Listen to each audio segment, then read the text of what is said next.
Okay, so we are back. This is the second part of my video presentation. So we were talking about skin region segmentation. Let me just quickly start the presentation. So we already talked about skin region segmentation in our last video.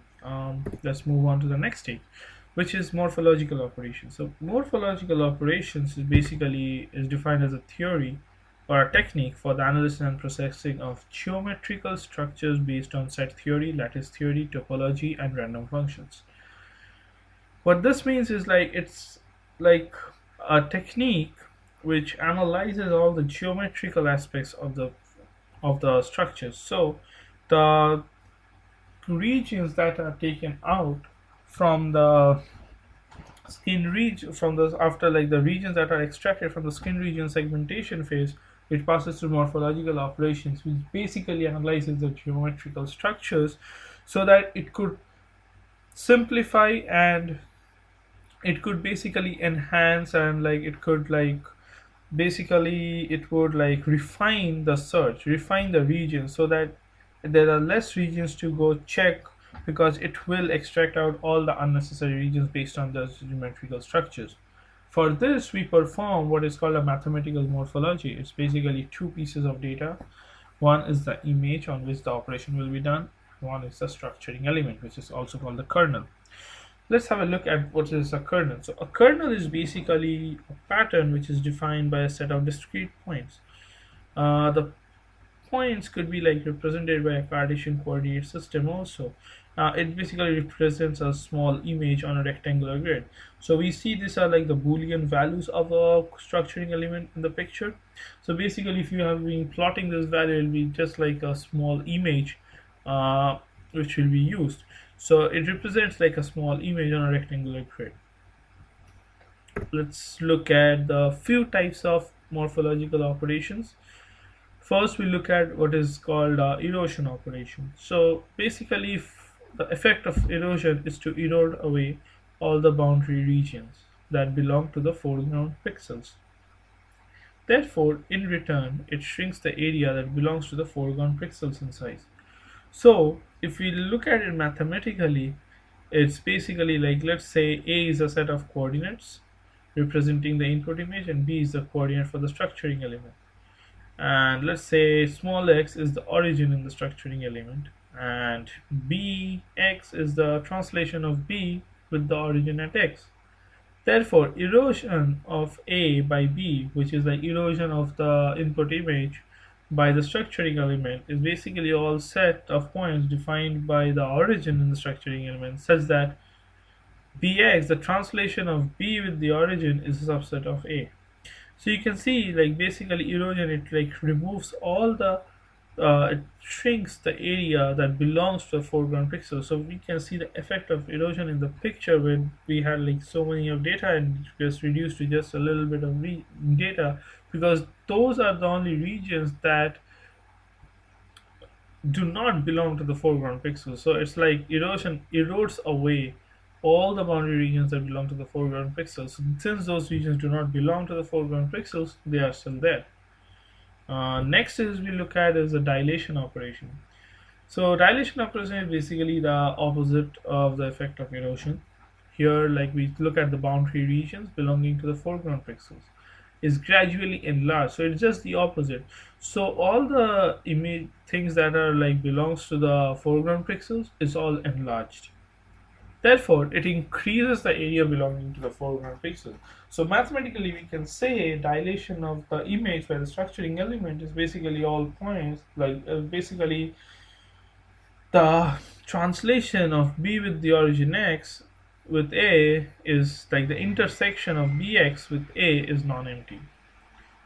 So we look at the intersection, everything that is not there is non-empty, it's extended. So you can see how the operation of dilation is just opposite to erosion. Next, we look at opening operation and closing. So opening and closing operations are basically two subsets of erosion and dilation. They are actually extracted from erosion and dilation. So we look at opening first. So it's basically, as the first line says, derived from both erosion and dilation operation. It basically preserves the region that contains the structuring element. and eliminates all the other regions of the foreground pixel. So we see it preserves the region that contains the structuring element. So that region is there and everything is actually removed. Similarly, closing operation is also derived from erosion and dilation, but it preserves the region that contains the structuring element and eliminates all other different regions of the background pixel. So the difference between opening and closing and opening eliminates all the different regions of the foreground pixel. Closing eliminates all the different regions of the background pixel. And the images tell us like what could be the effect of opening and closing. Let's move to the next slide. So excuse me. So we can see from the for morphological operations that it is done to refine the skin regions extracted from the segmentation step. So what we do in the opening operation is we open up or pull apart all the narrow connected regions. So this stage solves the problem of occlusion where faces in close proximity are detected as one instead of multiple faces. If you look at the two images, you could see that the new image after morphological operation has lot less skin components and it's more refined and only like more likely just the face is as a major component there. You see the up top level there was a small map like feature on the top right, that is also gone. You see it was written like in world letters like India and a lot of other regions, they are all removed after the morphological operation stage. So you see it's like a more refined image that we get after that. It takes care of all the pores and like it just gives you a more refined image. So this helps us like more. You can see in like the skin color region also there was like more on the segmentation where like the eyes were still getting detected as skin region, but in morphological operations that is not the case. Now eyes are absolutely moved out black because those do not represent the skin color. So what you see is basically a refined image altogether. Next, we look at what is called like elimination based on primitive facial features. So this over here in this segment we we differentiate between the regions that are characteristic of a human face. So basically we have like regions in the image where it could be like limbs, faces, anything that represents a skin region will be considered a face, but we do not want that. We want is to differentiate the facial region from a non-facial region. Now just using any one feature on elimination based on the primitive facial features like the area of the face, eccentricity, or orientation, that is a bad measure because any one measure is going to be, it's not like bad, it'll be like weak measure. So what we want to do is combine all these weak measures so that we create something which is a really good measure, and all this combination of all these facial features will help us to identify exactly which region is the facial region from a non-facial region. So let us look at what we're looking for in the facial features. Area of the face. So the concept that we apply that the area of the face will never be so small that cannot be detected by analyzing the picture. And from all the images that we analyzed in the skin color model, we came up with the condition that area of the connected component will be greater than 0.35% of the total area of the image. So this will define that that portion of the image is basically the area. Next is eccentricity. The property of eccentricity is based on the feature of measuring the ratio of the minor axis to the major axis or the bounding ellipse that covers the facial region. So basically if we take the whole face and we cover that with an ellipse, then we basically measure the ratio of the minor axis to the major axis and such that it covers the whole facial region. Now analyzing these pictures, we came up with a condition that eccentricity of the connected component will be less than 0.91. Therefore, the ratio will be less than 0.91. Next, we look at is the orientation. It is defined as a limit to how much a human being is able to rotate or tilt their head. The degree of rotation is basically considered relative to the x-axis. So therefore, analyzing the pictures, we came with like the orientation of a human head could be like somewhere in between like 15 to 90%.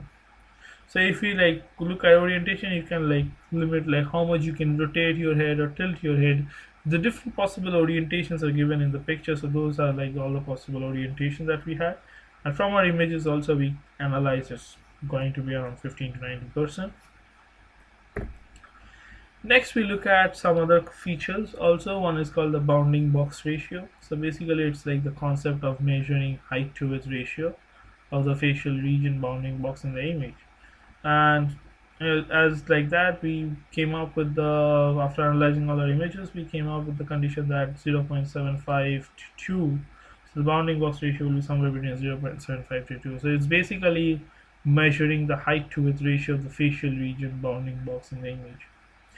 Next we look at extent. So it's defined as the area of the face region divided by the area of the bounding box surrounding it. So we take the area of we were analyzing already the area of the image and the bounding box. We just basically come up with this condition by doing that, and we found that the condition is going to be somewhere in between like 0.45 to 0.75. So the extent of the face region is basically between 0.45 to 0.75.